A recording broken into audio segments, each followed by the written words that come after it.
Hi friends, welcome to Deliciously Jeba's. Summer is here and so is mango season. I am excited to feature a summer delight, mango kulfi, in this video. Take half a liter of milk in a saucepan and bring it to a boil on a high flame for 4 to 5 minutes.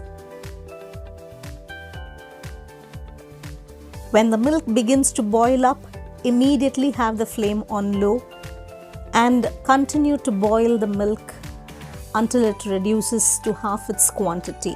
Stir the milk periodically so that it doesn't burn at the bottom. Once the milk is reduced, put off the flame and cool down to room temperature. Next, take a cup of mango pulp in a large mixer grinder jar and quarter cup of sugar.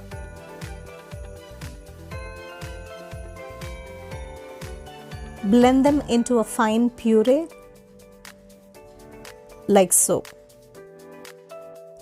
Do follow me on Facebook and Insta, and I'll leave the link below in the description box for you. Now add the mango puree to the milk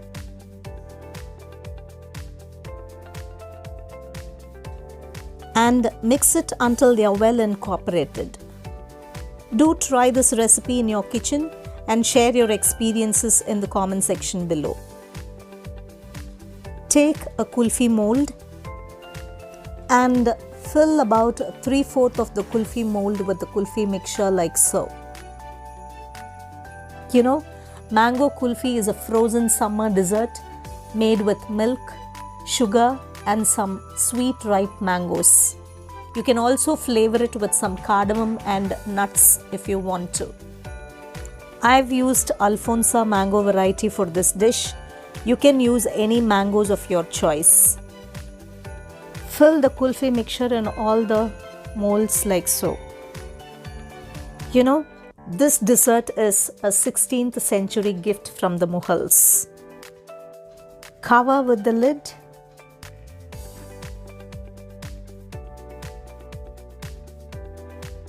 and insert the ice cream stick like so. Do hit the bell icon if you like this video. Now freeze it for 8 hours or even overnight. Instead of kulfi mold, you can use a small glass that you have at home, or paper cups, or even ice cream mold. After 8 hours, dip a kulfi cone into lukewarm water for 30 seconds like so, which will help us to demold the kulfi easily. Gently twist the ice cream stick. Voila! Our mango kulfi is ready to be indulged. It is filled with the goodness of mango and is super easy to make and will taste lip-smackingly delicious. You can serve it with some chopped nuts if you want to. If you want to get creative, instead of mangoes, you can also use any seasonal fruits of your choice. If you're new to my channel, do subscribe and hit the bell icon so that you'll be notified whenever I upload a new recipe. I'll meet you with another delicious recipe next week. Until then, this is Jeba signing off. Bye-bye.